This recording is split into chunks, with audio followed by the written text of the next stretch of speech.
In a restaurant where every smile carried a price tag, Benjamin Sinclair, a single father in a faded Oxford shirt, quietly refused the envelope a young CEO had just slid across the table. No one in that gleaming dining room understood why. Not the busboys, who had frozen mid-step. Not the sommelier, who had pretended to study the wine list. Not even the woman who had extended the envelope herself.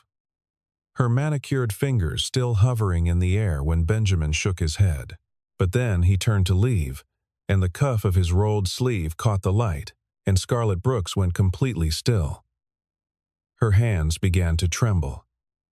Because what she saw on his wrist was not just a scar. It was the answer to 3 years of searching, 2 private investigators, and more than $1 million spent trying to find a man who had simply vanished. He was not just a waiter. He was the man she had been looking for. And he had just walked away. The Ardmore was the kind of restaurant that made people feel important before they had ordered a single thing. The lighting was warm but precise. The acoustics engineered so that conversations stayed private, and the staff moved with the particular efficiency of people who had been trained to be invisible until they were needed. Benjamin Sinclair had worked there for 14 months. He was not the most charming server on the floor, and he was not the fastest. But he was the floor manager, a compact and exacting woman named Patricia, trusted to handle the tables that required actual judgment rather than performance. He was 37 years old, though he looked slightly older in the way that men do when they have been carrying something heavy for a long time. His hair was dark with the first threads of gray at the temples, and he kept it short. He had the kind of face that was easy to underestimate, not because it was unremarkable, but because he had long since stopped arranging it for anyone's benefit. His colleagues at the Ardmore found him pleasant enough and quietly puzzling. He never complained about difficult tables. He never lobbied for the high-revenue stations near the bar. He turned down tips that he felt he had not earned, which was the sort of behavior that made other servers vaguely uncomfortable, as though his principles were a comment on their own. His daughter, Chloe, was 6 years old and obsessed with drawing horses. She attended first grade at an elementary school 8 blocks from their apartment. And every morning Benjamin walked her to the door before catching the bus to the Ardmore for the lunch shift. Their apartment was small and deliberately uncluttered. The refrigerator held a child's drawing secured by magnets, shaped like vegetables. The bookshelves were full. The furniture was old, but well cared for. There was nothing in that apartment to suggest that Benjamin had once inhabited a very different kind of world, and that was entirely by design. His colleague Marcus, who worked the bar, had once asked him point-blank why he had declined a $200 tip from a hedge fund manager who had specifically asked for him by name on a return visit. Benjamin had thought about the question for a moment before answering. "He tipped because he wanted me to remember him," he said.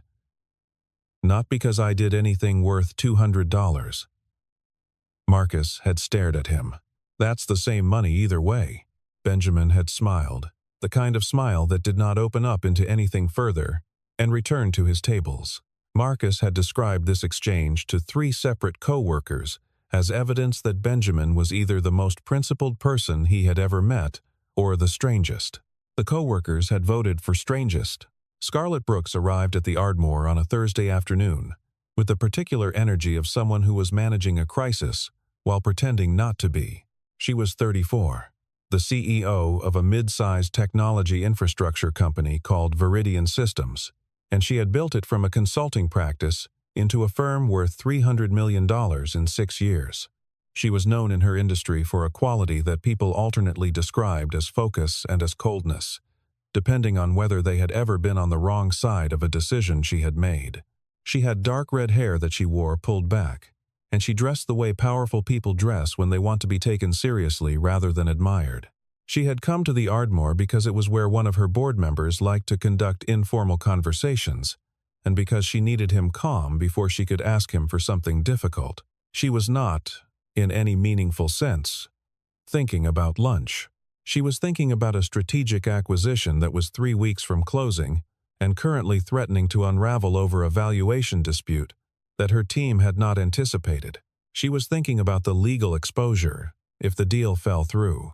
She was thinking, underneath all of that, about a name she had not been able to stop thinking about for 3 years, a name attached to a face she had not been able to find. The dining room staff adjusted visibly when she walked in. The maitre d' used his particular voice for important guests. 2 servers made eye contact with each other and silently negotiated who would take the table. Patricia, watching from the host station, assigned Benjamin without hesitation.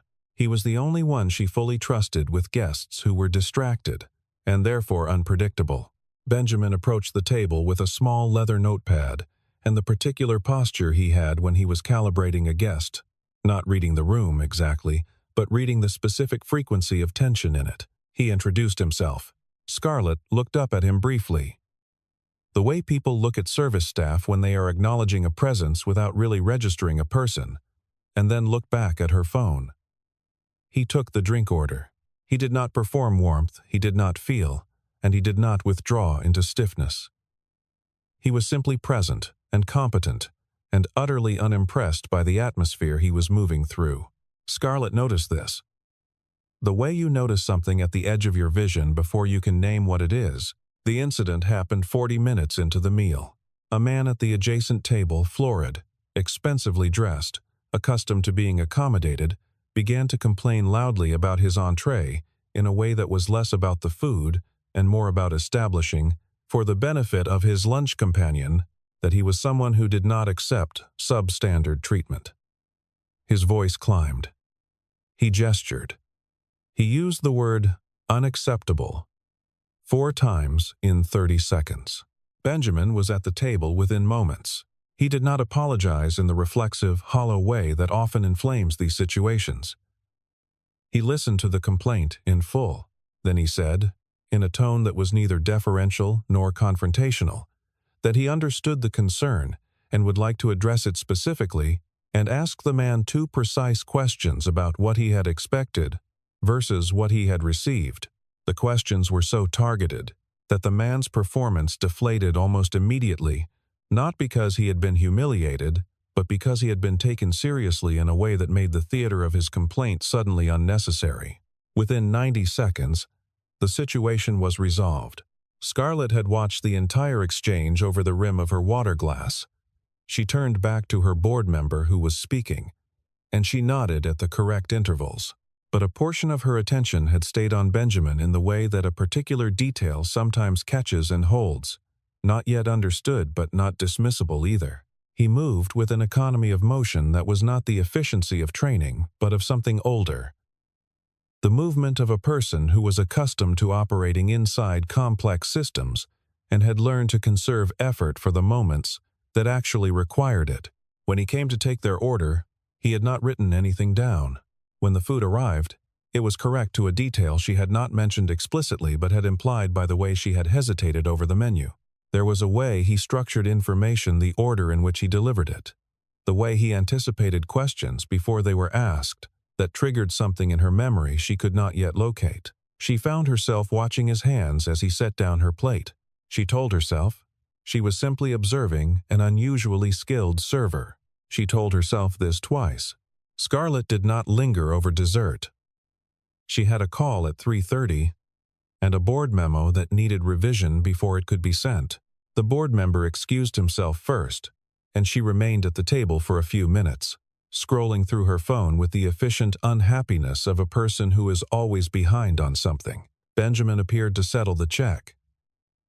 She signed the receipt. Then she reached into her bag and withdrew a cream-colored envelope, the kind she kept for occasions when a gesture needed to convey more than a percentage. Inside was $1,000 in cash. She held it out to him across the table. Around them, the dining room continued, its low hum glasses collected. Chairs shifted. The kitchen door swinging open and shut somewhere behind the wall. Marcus, restocking napkins at the service station 12 feet away, went absolutely still when he saw the envelope. For exceptional service, Scarlett said. She delivered it the way she delivered most things. Directly, without ceremony, as a statement of assessment rather than an expression of generosity. Benjamin looked at the envelope. He looked at it the way a person looks at something they have already made a decision about before the moment arrived. Then he looked at her not for long, and not with any visible emotion, and said, "Thank you. But I didn't do anything today that warrants this." Scarlett blinked. In her experience, people did not refuse money in this way. They might demur briefly before accepting.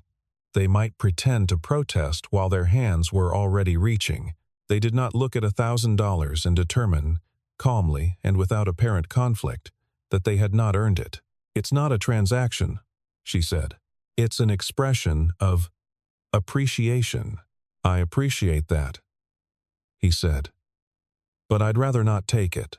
He slid the envelope back across the table with a gesture that was unhurried and entirely without drama. Then he picked up the leather check presenter and said he hoped she had enjoyed her meal, and turned to go. It was when he turned that she saw it. His left sleeve had been rolled to the elbow, standard practice in a warm kitchen, and she had not thought anything of it. But as he moved away from the table, the light from the window caught the inside of his forearm, and she saw the scar. It was old, healed to a thin ridge of silver, and it ran in a shape she recognized instantly, not a wound from an accident but a deliberate mark. The kind made with precision, the kind that only a small number of people in a specific professional context would have had any reason to carry. 3 years collapsed in a single second. Her hands, which she kept very still as a matter of professional discipline, began to shake. The name that surfaced in her mind was not Benjamin Sinclair. It was the name she had given her private investigators. It was the name attached to the only analysis she had ever encountered that was so precisely constructed. It had seemed, at the time, less like the work of a consultant and more like the output of something she could not fully account for.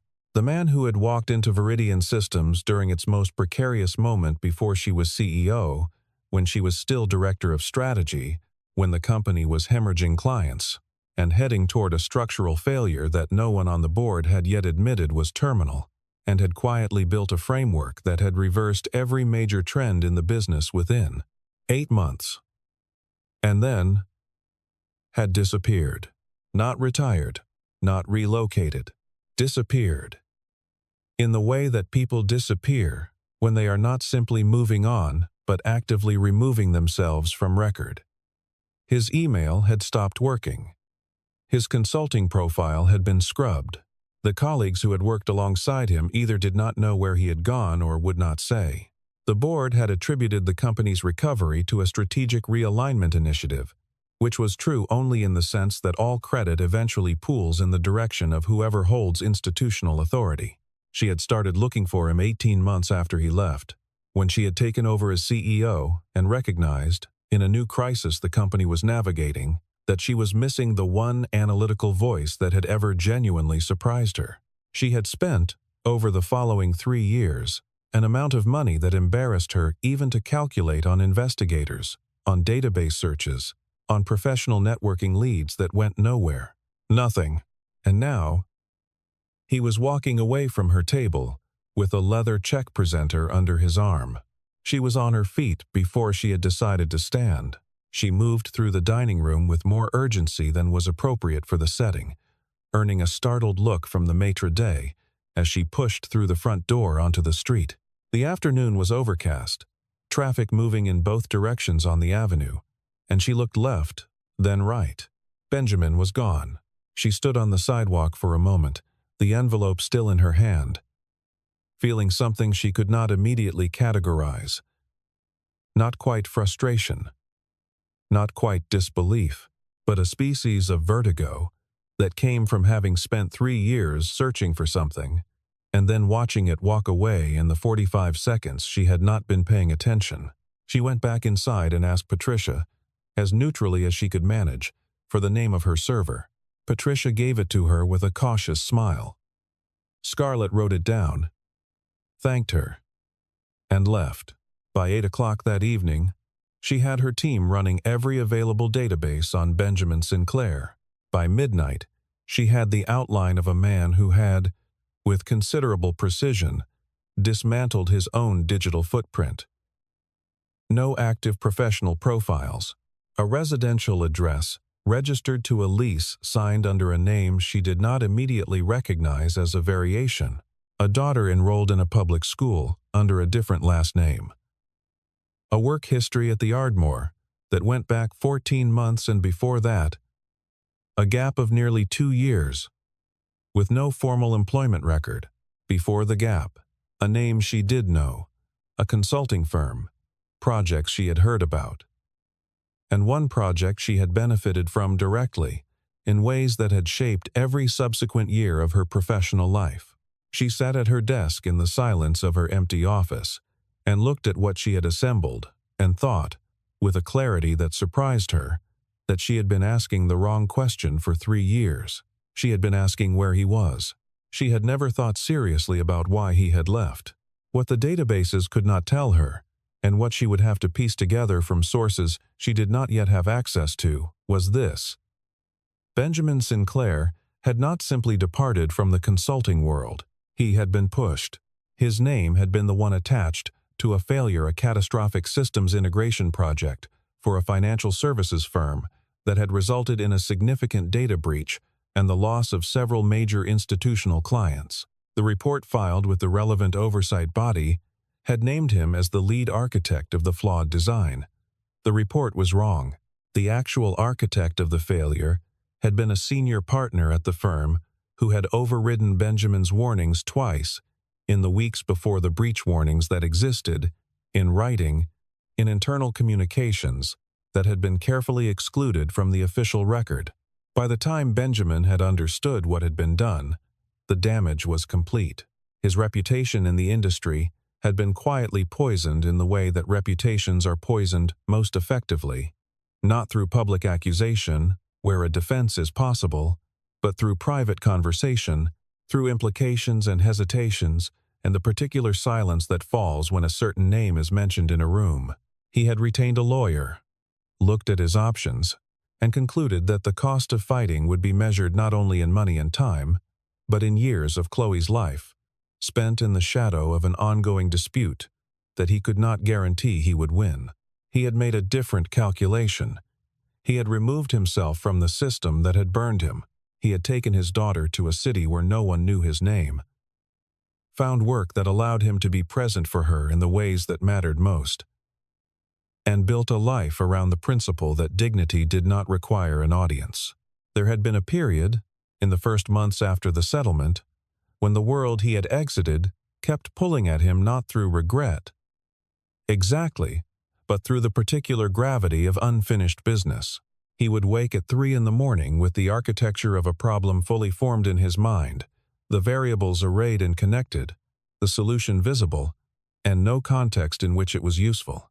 He learned, slowly and through the discipline that had always been his greatest resource, to redirect that faculty. He used it instead on the problems that were actually in front of him. How to stretch a paycheck across 2 weeks with no slack in the math. How to cook food that a 6-year-old with opinions would willingly eat. How to explain to Chloe, in terms that were honest without being heavy, why they had moved, and why things were different now. Chloe, for her part, had adapted with a child's resilient practicality. She missed her old bedroom. She mentioned it twice and then seemed to close the door on it with the same quiet efficiency she had inherited, without knowing it, from her father. She made friends at the new school. She discovered horses and became, in the way of children who discover a passion, unreasonably and completely absorbed by them. Benjamin would find her at the kitchen table at 6 in the morning, already drawing, her cereal going soft in the bowl, and he would think not for the first time that the only thing he had gotten unambiguously right in the last several years was being in the room when she needed him. He had not become bitter.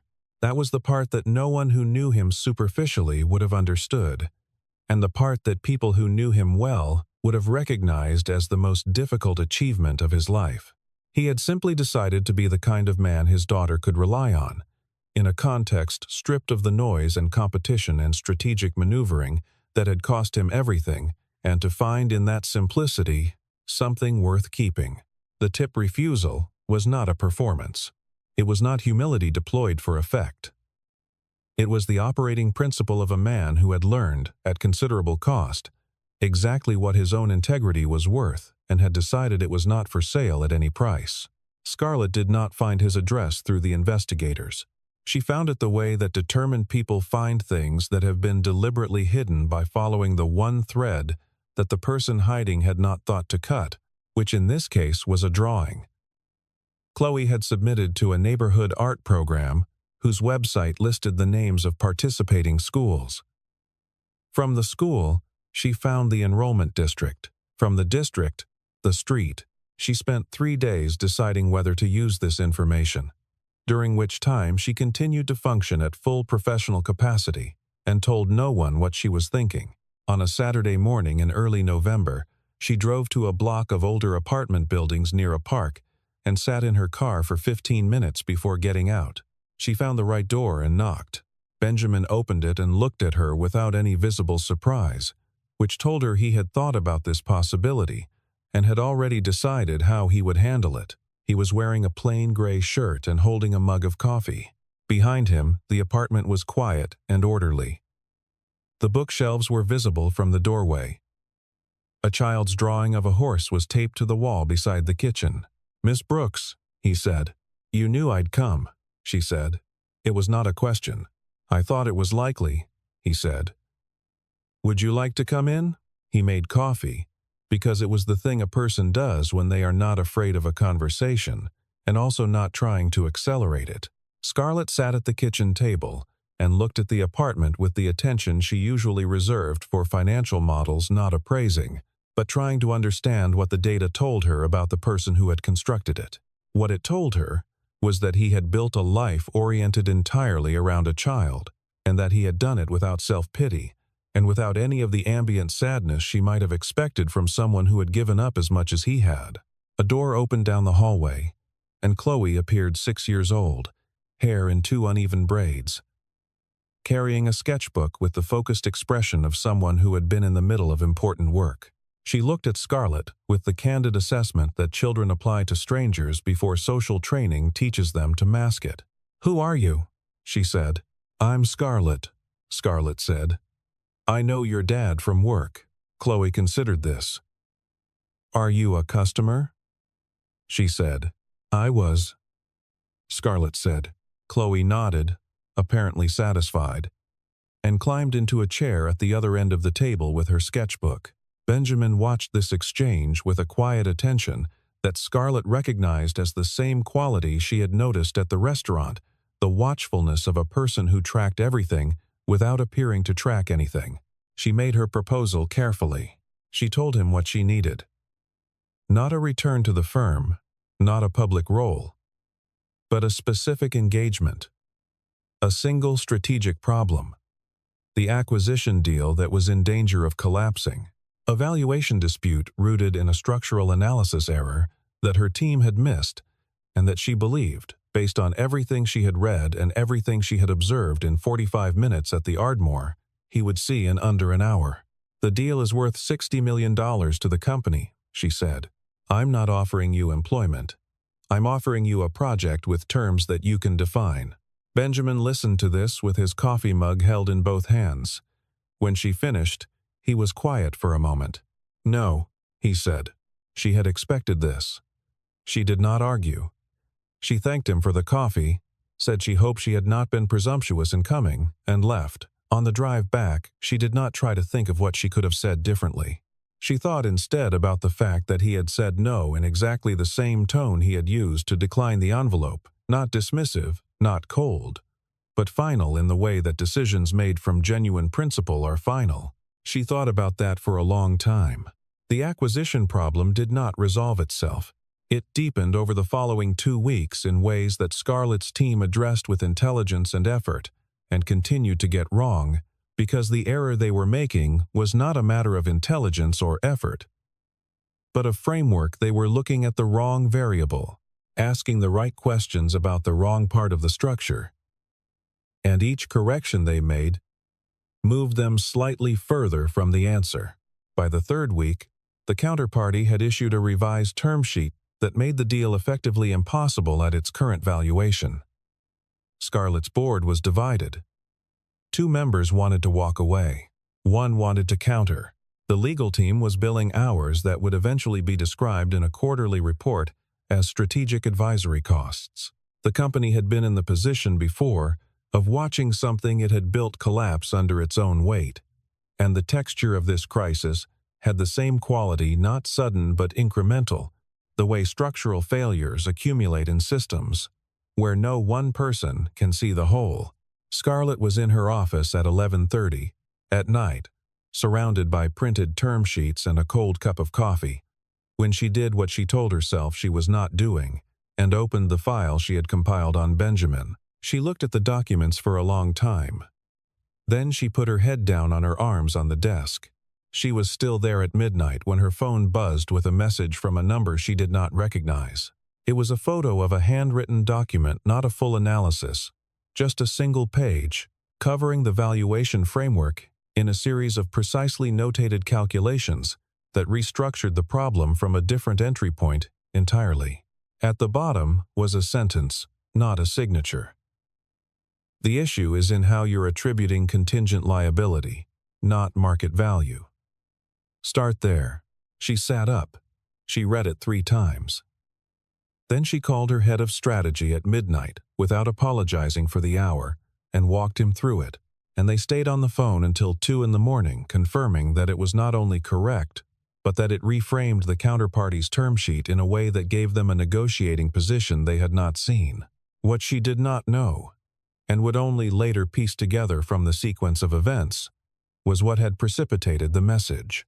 Benjamin had watched the deal's progress the same way he watched most things at a distance, with the practiced attention of someone who has no stake in the outcome but cannot fully disengage from the problem. He had read the public filings. He had seen the shape of the mistake without needing to be told. He had spent 2 evenings working out a solution he told himself he would not send. On the 3rd evening, Chloe had come to sit beside him at the kitchen table, her sketchbook open to a half-finished drawing, and without looking up had said, "Bah, you keep looking at your notes and then putting them away. Are you trying to decide something?" He had told her it was work stuff. She had thought about this for a moment. In the serious way she considered things that involved fairness. "If you can help," she had said, "why wouldn't you?" She had asked it without any expectation of an answer, as though it were a simple question with a simple answer that he had simply not yet found. She had gone back to her drawing. He had looked at the notes for a long time. Then he had taken out his phone. She sent one message back to the unknown number. "Thank you. I know it was you." There was no reply. The deal closed 4 weeks later. The final structure was not identical to what Benjamin's note had outlined, but it was built on the foundation he had provided, and the closing dinner was attended by everyone on Scarlett's team who had worked on it, and no one at that dinner knew what had made the difference. She sat at the head of the table and thought about a man who had solved a problem worth $60 million from what she imagined was a kitchen table, had sent the solution anonymously, and had asked for nothing. The professional registry that had carried the notation about the failed integration project, the one that had been the last lingering mark against his name, was quietly updated 3 weeks after the deal closed. The revision had been facilitated by Scarlett's legal team, who had found the excluded internal communications and brought them to the attention of the oversight body. The process had been orderly, bureaucratic, and entirely invisible to anyone outside the relevant offices. Benjamin's name was not cleared in any dramatic or public sense. It was simply corrected, the way errors are corrected when enough evidence accumulates, and no one has a remaining interest in the original version. He would not have asked for this. She had not told him she was doing it. She went back to the Ardmore on a Thursday in December, 2 months after the deal had closed. She did not have a board member to meet. She asked for a table and sat down. And when the maitre d' came to take her reservation, she asked, as casually as she could manage, whether Benjamin was working that afternoon. He was. He came to the table and looked at her with the same unhurried attention he had used the first time, and she felt, as she had the first time, that she was being seen clearly and without agenda by someone who did not need anything from her. "Miss Brooks," he said. "I wanted to thank you in person," she said. The deal closed. "I heard," he said, which told her he had been paying attention to the company even from a distance, which told her more than he probably meant to reveal. She ordered something she would not taste, and for a few minutes neither of them said anything of consequence. Then she said, "I also had a legal matter resolved, something that should have been corrected a long time ago. I don't need you to respond to that." Something moved across his face that was not quite an expression, or rather, it was the expression that appears in the instant before a person decides to control what their face is doing. He looked at his notepad. He looked back at her. "That wasn't necessary," he said. "It was accurate," she said. "There's a difference." He was quiet for a moment. Outside, the winter light was thin and pale on the street, and inside the restaurant, the warm sound of a room full of people continued its ordinary music. Chloe was in school 8 blocks away, drawing horses in the margins of her math worksheet. Benjamin was standing at a table in a restaurant where he worked, talking to a woman who had driven to his apartment and sat at his kitchen table and met his daughter, and who had, without being asked, corrected a wrong that had quietly structured the past 3 years of his life. "She asked about you," he said. "Chloe. After you came to the apartment," Scarlett looked up. "She asked if the customer from work was going to come back," he said. "I told her I didn't know." There was a quality to the silence that followed that was different from the silences that had come before it. Not the absence of conversation, but the presence of something. Neither of them was in a hurry to name. Scarlett was not a person who moved quickly toward things she did not fully understand, and Benjamin was not a person who moved toward anything without having decided, first, what it was worth and at what cost. But neither of them looked away. "I'd like to propose something," Scarlett said. "Not a project, not an engagement. I have a standing consulting advisory structure that operates on a flexible basis. No title, no office. Nothing that would change what you have here." She paused. "I'm not asking you to come back to any world you left. I'm asking if there's one that might be worth building." He did not answer immediately. The dining room moved around them. Plates lifted and set down. A conversation rising and falling at a nearby table. The faint bell from the kitchen. When he answered, his voice was even. But there was something underneath it that had not been there in the earlier conversations, not warmth. Exactly, or not only warmth, but the particular quality of a door that has been closed for a long time beginning, slowly, to open. "Let me think about it," he said. It was not a yes. It was not the kind of yes that arrives wrapped in certainty and accompanied by the suspension of judgment. It was the kind that arrives first, as a question, turned over carefully in the hands of a person who has learned to take nothing on faith, and then held and examined and found, in the end, to be something worth keeping. He wrote down her order. He went back to the kitchen, and when he came back to the table, he set her plate down with the same quiet precision he brought to everything, and he allowed himself, briefly, to meet her eyes. Scarlett did not say anything. She did not need to. Some things announce themselves not in words, but in the simple, sustained fact of two people who have both, for different reasons, spent a long time learning to see clearly and have, at last, turned that attention toward each other.